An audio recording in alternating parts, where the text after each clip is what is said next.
Saya dan tim sudah berhasil mendapatkan salinan ijazah palsunya Jokowi. Dan secara resmi dan segera kita analisis, kalau itu sama dengan yang kami teliti, maka kami tidak bisa dipidana karena pencemaran nama baik. Yang katanya dia lulusan kampus FIIS, tidak benar sama sekali. Mau dia lulusan S1 dalam Undang-Undang Pemilu Nomor 7 Tahun 2017, seorang calon wakil presiden atau capres harus punya ijazah SMA atau SMK atau sederajat. Saya bisa pastikan 99,9% Gibran tidak punya ijazah SMA. Tidak ada. Ini Jokowi. Maksudkan Gibran. Dia tidak pernah mencuri, tapi semua hasil curian anak buahnya dia yang menikmati. Assalamualaikum warahmatullahi wabarakatuh. Alhamdulillah, saya mohon izin dulu untuk para senior, para bapak-bapak, untuk ibu-ibu, untuk mak-mak, dan sahabat kita semuanya yang sampai dengan siang hari ini kita masih tetap tegar berada di depan gedung KPK. Ya. Saya mohon izin agak terlambat datang. Karena apa? Ini satu berita yang sangat penting. Barusan saya dari gedung KPU, Komisi Pemilihan Umum. Alhamdulillah, berkat doa teman-teman semua, berkat doa senior semua, saya dan tim sudah berhasil mendapatkan salinan ijazah palsunya Jokowi. Dan secara resmi dan segera kita analisis, kalau itu sama dengan yang kami teliti, maka kami tidak bisa dipidana karena pencemaran nama baik. Ijazah itu palsu. Kami sudah dapat tadi resmi dari KPU dan segera akan kita lakukan uji error level analysis. Artinya laporan kita dilanjutkan ya. Laporan kita harus dijalankan kembali ke badan krim. Itu yang pertama. Ya, kami tahu kami tidak mungkin jalan tanpa doa dan restu dari Bapak Ibu semua. Terima kasih atas doanya semuanya. Yang kedua, saya berada di depan gedung KPK. Musuh kita bukan hanya Jokowi, tetapi musuh kita semua yang ada di kanan kirinya ini. Ya. Ini adalah dinasti Jokowi. Ya. Kita ulas satu persatu.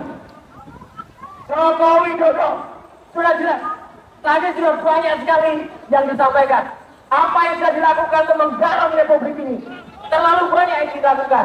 Dan kita tinggal tunggu KPK untuk berani maju. Saya juga percaya, bapak-bapak, ibu-ibu dari kepolisian, saya percaya di dalam hati Anda yang paling dalam, Anda setuju dengan kami. Tapi karena Anda masih tugas, kita juga menghormati Anda. Setuju? Tapi Anda adalah Polri, Polisi Republik Indonesia, bukan Pol-RC, bukan Polisi Republik Jokowi. Jadi tolong berdialog kepada rakyat. Kami tetap akan tertib, kami tidak akan rusuh, kami tetap akan sesuai dengan protap, sesuai dengan prosedur.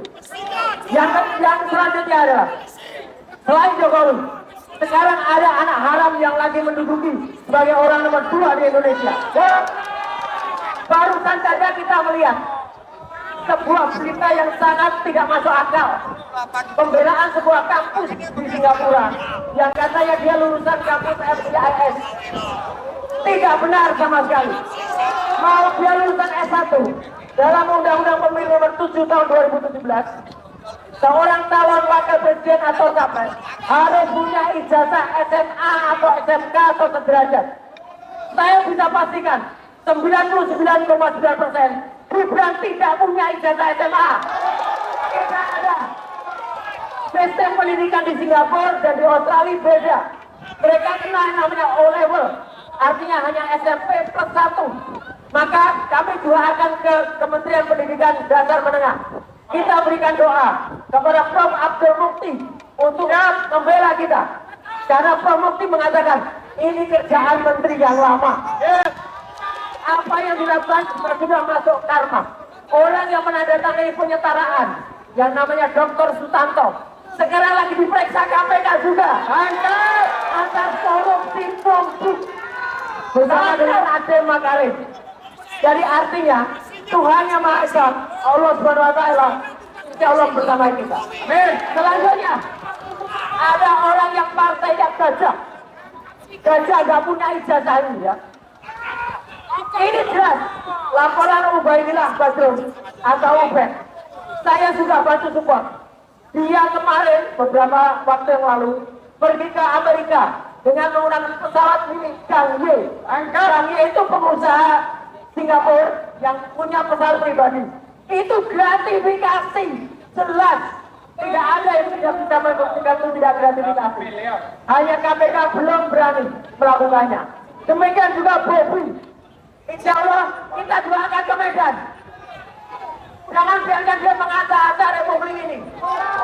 Sekarang teman-teman Aceh dilarang masuk Medan.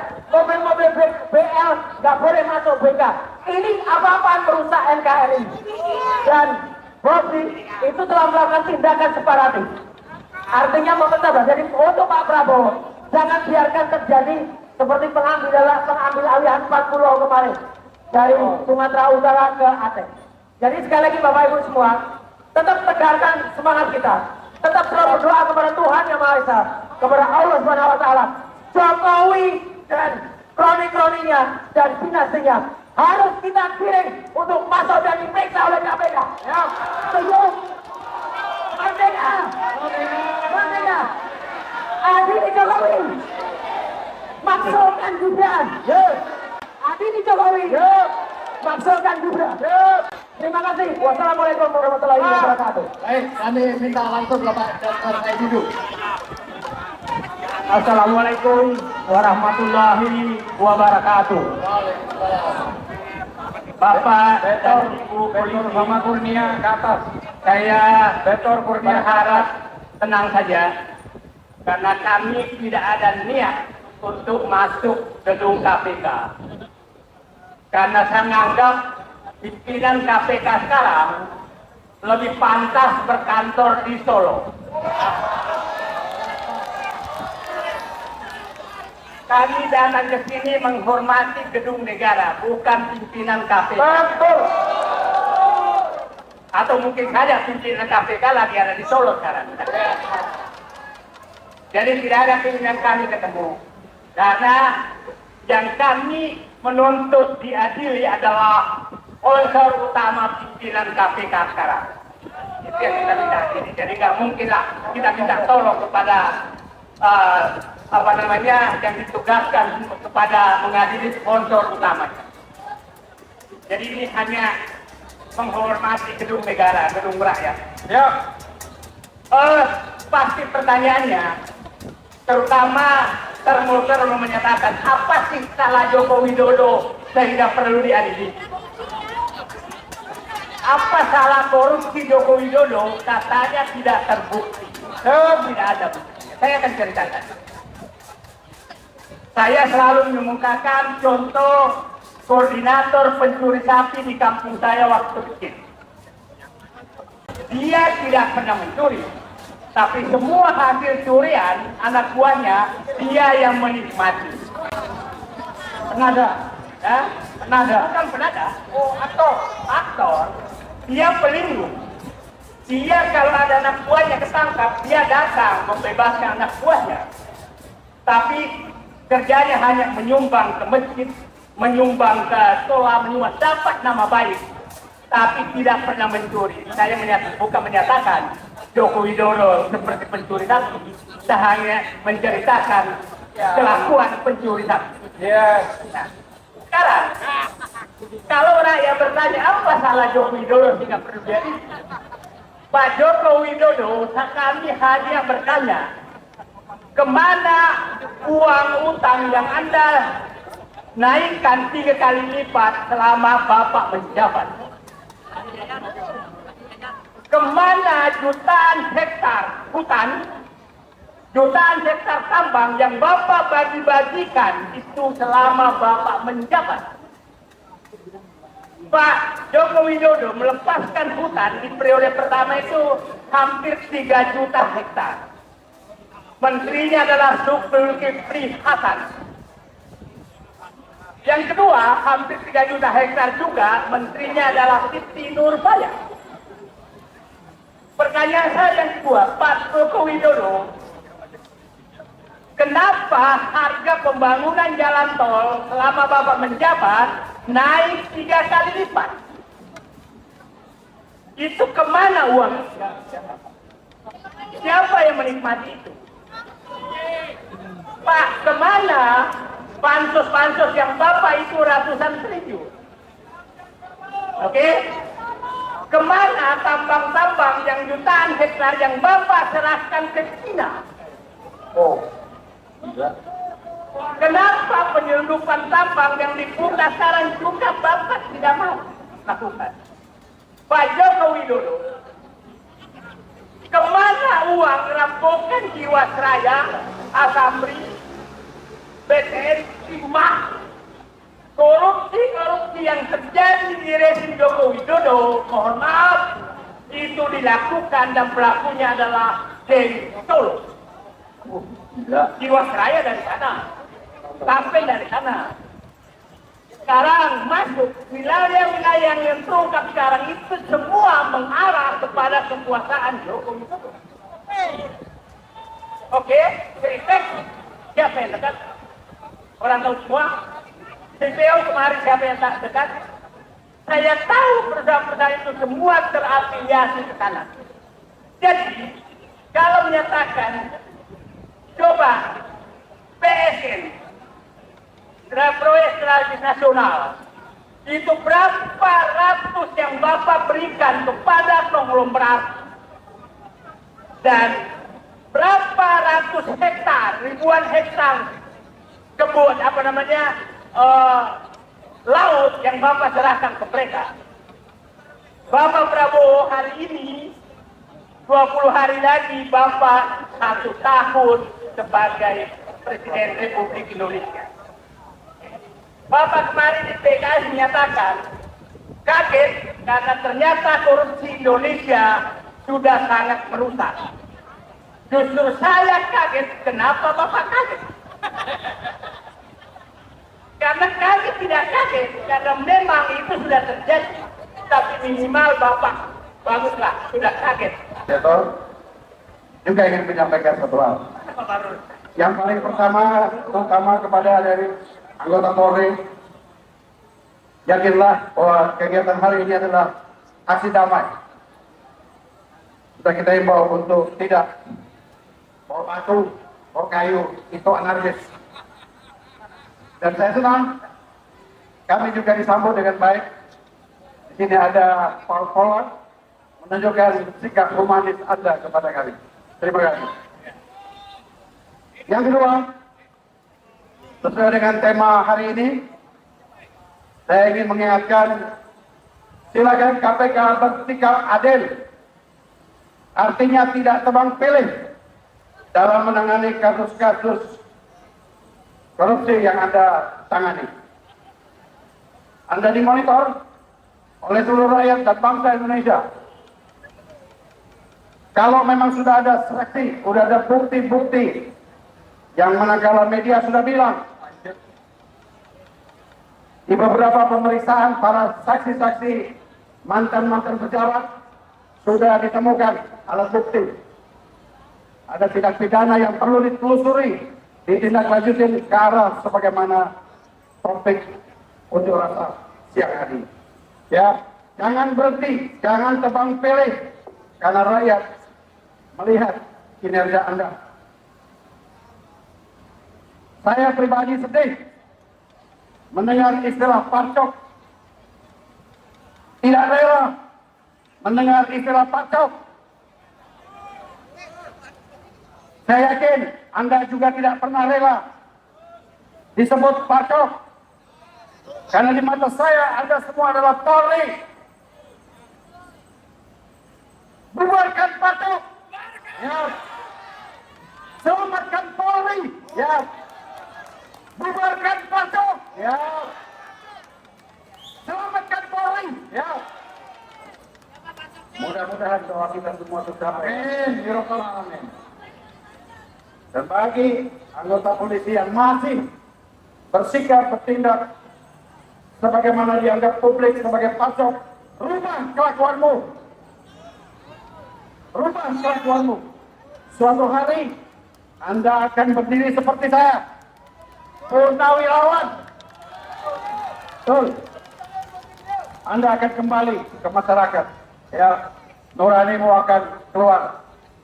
Ya, kembali kepada masyarakat. Adik-adik, percayalah, masa depan Anda lebih baik. Kami semua, kamu di sini, pengen Polri tidak dikotori dengan istilah-istilah pacok, kelakuan-kelakuan yang berafiliasi kepada politik-politik kotor tertentu. Murnikan dirimu. Setuju semua kalau kita bubarkan pacok dan selamatkan kotor. Mulai dari sekarang kita gaungkan itu.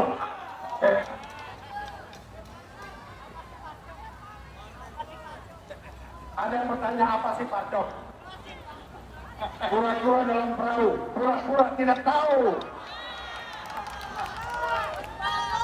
Selamat berjuang, jaga keamanan, ketertiban, kita pulang dengan damai, dan kita salami petugas-petugas yang ada di sini yang sudah menyambut kita dengan baik. Dan tolong nanti setelah acara ini saya dengar mau ada penyerahan surat pembulatan 6 tuntutan. Tolong diterima dengan baik, tolong ya kita terima sebagai bukti kita telah melaksanakan proses demokrasi dengan baik. Ya, jadikan unjuk rasa hari ini sebagai percontohan ke depan. Ya, terima kasih. Assalamualaikum warahmatullahi wabarakatuh. Akan adalah hal-hal yang akan saya sampaikan sebagai tindak lanjut. Jadi hal keempat adalah tindak lanjut. Setelah tadi bicara motif, modus, motor, maka sekarang apa ke depan? Yang kita sebetulnya rakyat biasa ini sudah paham apa saja modus dan alat-alat bukti yang bisa dipakai untuk memproses kejahatan para koruptor. Sedangkan rakyat biasa saja paham. Apalagi namanya KPK atau Presiden. Presiden punya alat yang begitu lengkap, alat-alat negara untuk mencari bagaimana korupsi bisa terjadi. Jadi karena itu, pertama kita ingatkan supaya Pak Prabowo yang sudah dilantik 20 Oktober yang lalu itu menjalankan dan konsisten dengan pidato ingin mengejar koruptor sampai ke Antartika. Alat yang Anda miliki untuk membawa itu ke persidangan korupsi jauh lebih lengkap karena Anda, Pak Prabowo, punya instrumen untuk melakukan itu dibanding kami. Kami saja punya, apalagi Anda mestinya. Karena itu, tolong Anda jangan sekedar omong-omong. Ya, tangkap dan adili para koruptor dan mulailah dengan Joko Widodo. Itu nomor satu. Kemudian yang kedua, para menteri yang dititipkan oleh Joko Widodo pada tanggal 13 Oktober di Solo untuk menjadi Menteri Kabinet Merah Putih saat ini. Siapa saja itu? Airlangga Hartarto, Reka, Bahlil, Reka, Luhut, Reka, Tito, Budiari, Reka, kemudian Zulkifli Hasan, Reka semua koruptor. Jadi saya kira Pak Prabowo itu pasti punya lah dibanding kita ini lebih lengkap datanya, tinggal Anda konsisten dan berani nggak menghadapi para geng Solo yang kita lihat salah satunya itu adalah Kapolri yang sudah sangat nyata, sangat nyata, tidak peduli dengan perintah Presiden untuk mentransformasi atau mereformasi Polri, malah bikin tim sendiri. Salah satu anggota geng Solo atau pimpinan geng Solo itu adalah Listio Sigit Prabowo atau Kapolri yang harusnya Anda, Pak Prabowo, harus segera pecat. Ya, nah terakhir sekali, setelah kita minta Pak Prabowo lalu juga jangan lupa ganti nih namanya pimpinan KPK yang ada di sini. Mereka ini antek-antek Jokowi dan antek-antek oligarki. Ya, kita juga mengajak rakyat semuanya untuk bangkit melawan. Ya, jangan sampai kita menjadi pecundang, membiarkan para koruptor mengatur hidup kita, padahal rakyat itu hidupnya semakin miskin. Mari bangkit dan kita ingatkan DPR jangan takut dengan politik sprindik yang dijalankan oleh Jokowi selama ini. Ya. DPR harus independen, harus bersikap mewakili suara rakyat, bukan suara para konglomerat atau di bawah kendali dari Joko Widodo, geng Solo. Saya kira itu saja yang dapat saya sampaikan. Terima kasih. Assalamualaikum warahmatullahi wabarakatuh. Waalaikumsalam warahmatullahi Lanjut, Prof. Suryo. Dan ucapkan kepada Bapak Dr. Saidini dan Dr. Rosoyo. Ya. Saudara sekalian tenang. Insya Allah kita kondusif ya. Kita lihat para wartawan sudah akrab dengan polisi. Walaupun polisi menghadap rakyat, tapi setelah reformasi nanti polisi akan di depan kita menghadap KPK juga untuk mengawasi. Hai, tangkap apa yang menjadi kewajiban. Hidup Pak Polisi. Lanjut. Mas Roy Suryo. Ya.